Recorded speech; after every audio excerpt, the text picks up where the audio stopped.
The night of December 14th, 2025. Brentwood, Los Angeles, a place where gated estates promise absolute safety. But that night, inside a quiet home, 2 lives were taken within minutes. The man was Rob Reiner, the director behind films woven into the collective memory of America. The woman beside him, his wife, his lifelong partner, the pillar of his life, Michele Singer Reiner. And the person led out of that house in handcuffs was not a stranger. It was their own son, Nick Reiner. Police called it a homicide. Hollywood called it an unimaginable shock. But behind the screaming headlines lies a far more terrifying question. What truly happened inside Nick Reiner's mind on that fateful night? Was it a sudden eruption of a collapsing psyche? Or the tragic culmination of years of unseen suffering? In this video, we will not speak only of death. We will step into the darkest corridors of the human psyche, where the line between mental illness, family pressure, and criminal responsibility becomes frighteningly thin. Stay with us, because what is about to be revealed may not only change how you see this case, it may force you to ask yourself, could this tragedy have been prevented if someone had listened in time? From the outside, Rob Reiner's family appeared to be a flawless symbol of intellectual Hollywood, famous, stable, wealthy, and private. A house in Brentwood, a father who was a celebrated director, a mother who quietly kept the family together behind the spotlight. But family psychology points to a colder truth. Glory never protects people from the fractures within. For Nick Reiner, growing up in the shadow of a great name was not merely a privilege, it was a pressure that stretched on for years. The pressure to become someone. The pressure never to fail. The pressure of carrying a last name the world already knew, while he himself may not have fully known who he was. Those who encountered the Reiner family often described them as private, composed, and emotionally restrained. But in many families like this, silence does not equal peace. It can be a place where emotions are compressed, where pain goes unnamed, where every problem is concealed beneath the image of a model family.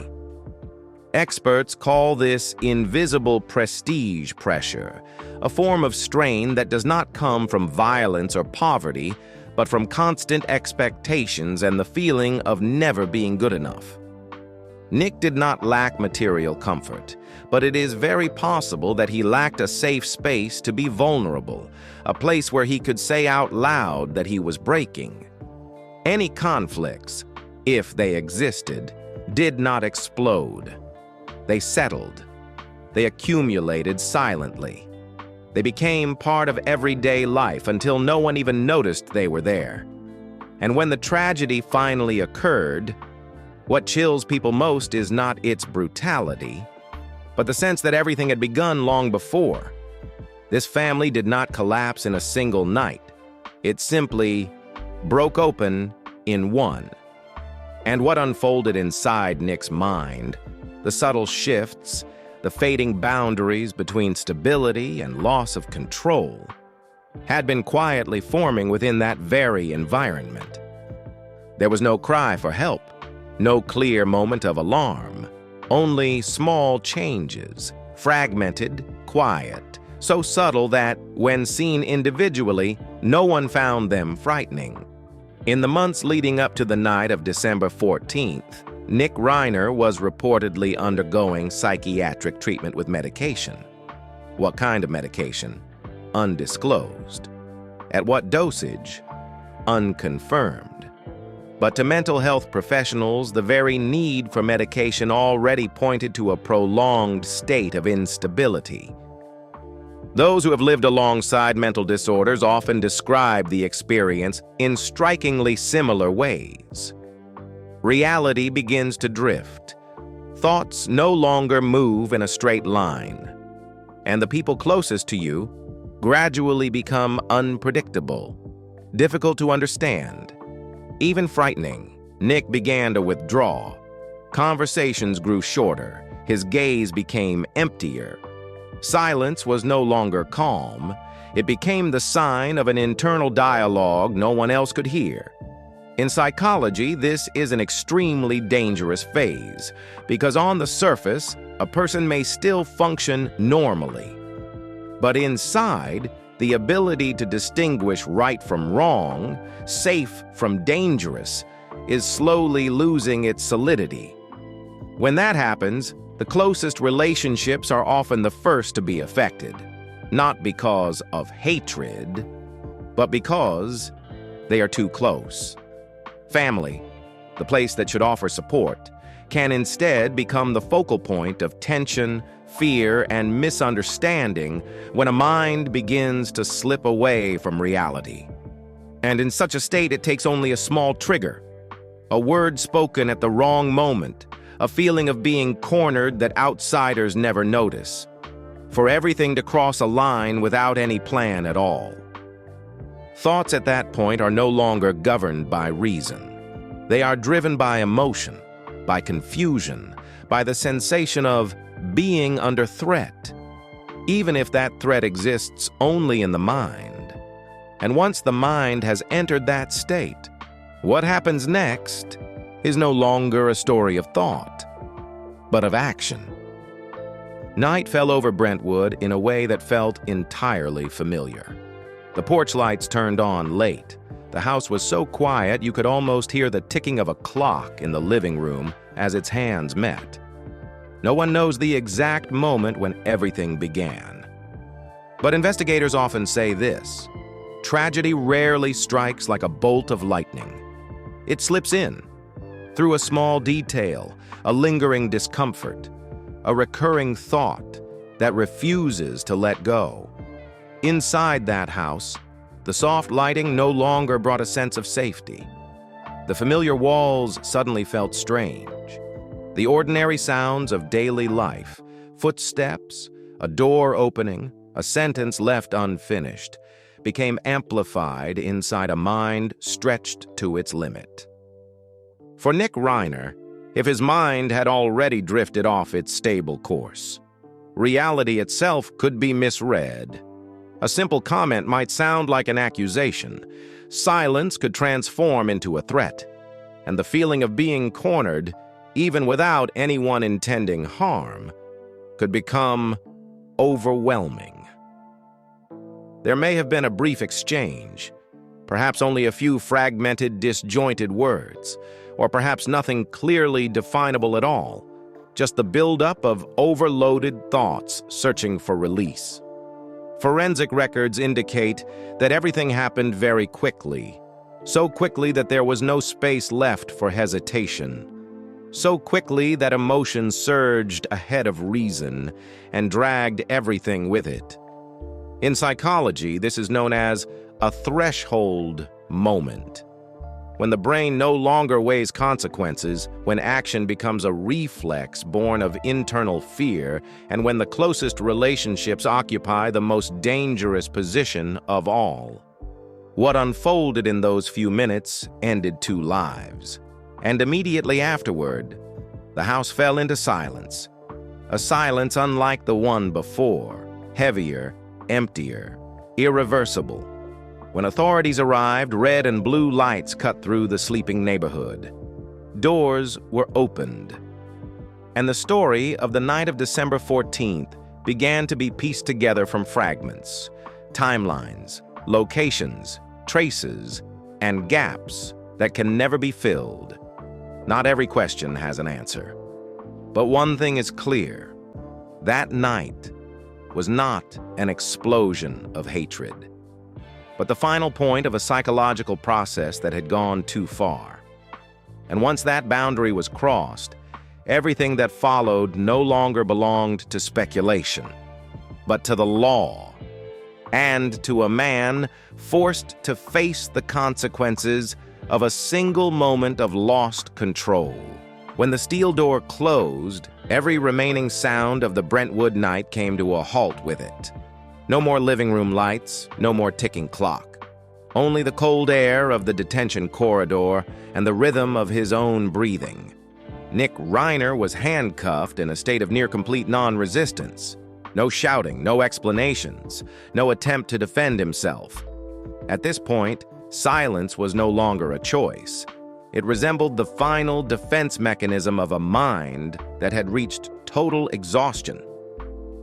Those experienced in interrogation recognize the signs immediately. Eyes that cannot stay focused on any single point, slow movements, delayed reactions, as if the brain were trailing reality by several beats.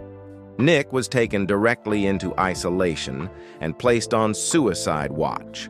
This was not a routine procedure. It is a measure used only when authorities believe the risk of self-harm is real, or when a psychological state is so unstable that it becomes unpredictable. Inside the small cell, the fluorescent light was never fully turned off. Time was no longer measured in hours, but in empty spaces. There, a person is forced to confront the very thing they may have avoided for years, their own stream of thoughts. According to legal sources, Nick did not offer testimony at his first court appearance. Not as a strategic move, but because in that condition, speech itself can become an unbearable weight. Psychiatrists are well acquainted with this phenomenon. After an extreme event, the brain can enter a state of acute psychological shutdown. Emotions are tightly compressed, memories become fragmented, and awareness of consequences emerges only in pieces, one fragment at a time. In that isolated space, Nick was no longer the son of a famous director, nor had he yet become a defendant in his own mind. He was simply a human being held. While everything familiar had vanished forever, there were no public tears, no confession, only a terrifying emptiness, a state many experts describe as the post-trauma void, where the brain has not yet grasped that life has irreversibly veered onto a path with no return. And in that silence, the question is not, what did he do? But how much does he understand of what has happened? Because from the moment the handcuffs closed, everything no longer revolved around the night of December 14th, but around a man who must continue living with the memory of that single moment, day after day, night after night, within four walls that offer no escape. As the sound of police sirens faded and the house in Brentwood fell into silence, the question was no longer who. It became a heavier, far more difficult question. Why did everything come to this? With Nick Reiner, there is no clear motive in the traditional sense of hatred or premeditation. What investigators and psychological experts are faced with instead is a prolonged downward slide, a convergence of multiple forces layered upon one another until there was nowhere left to stop. From a psychiatric perspective, it is possible that in the final stage, Nick was no longer processing reality in a normal way. When a mind enters crisis, neutral signals, a word, a glance, a pause, can be misinterpreted. What might be concern becomes criticism. What might be silence becomes threat. Fear at that point does not come from the outside world, but is generated internally, and it carries absolute conviction for the person experiencing it. But psychology does not exist in a vacuum. It operates within a specific context, and that context was the family. For many years, Nick lived between two opposing states. On one side, fame, expectation, and a symbolic last name. On the other, a persistent sense of disconnection, of never achieving enough to define himself. These pressures did not erupt into open conflict. They settled accumulated, and became a form of smoldering tension. Dangerous precisely because it had no clear shape. When a fragile mind is forced to carry those unspoken pressures, even minor friction can become the final straw. A moment of misunderstanding, a sensation of being cornered, a fleeting thought of being controlled, judged, or trapped with no way out. In that state, action is no longer guided by reason, but by a distorted survival instinct. At the center of all this lies the element of treatment, something that should have functioned as a protective barrier. If that barrier weakened, was disrupted, or lost effectiveness, the brain's ability to self-regulate under stress would erode. When that happens, reactions no longer match stimuli. An ordinary situation can trigger an extreme response, not out of malice, but because the capacity for control has collapsed.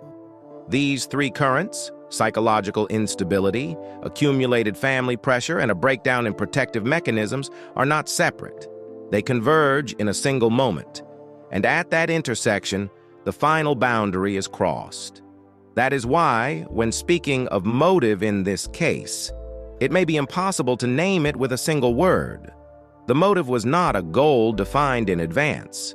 It is better understood as the inevitable outcome of a prolonged descent, in which every factor pushed in the same direction until retreat was no longer possible. In the courtroom, lawyers will argue criminal responsibility, mental capacity, right and wrong. But outside the framework of the law, one difficult truth remains unavoidable. Sometimes, tragedy is not born of an intent to harm, but of a mind that has gone too far, with no one able to pull it back in time. And from that moment on, every question no longer belongs to hypothesis, but to consequence, to what remains for the living and for Nick himself, as he is forced to confront what he could not stop. When the cell door closed behind him, another door opened, colder, slower, the door of the law. From December 15, 2025, when the case file was formally transferred into the judicial system, every private story began to be dismantled into reports, statutes, and timelines. Emotion was replaced by questions stripped of human voice. Where does criminal responsibility lie? To what extent did cognitive capacity exist? How is the boundary between pathology and crime to be defined? For Nick Reiner, the battle ahead will not unfold in a single night.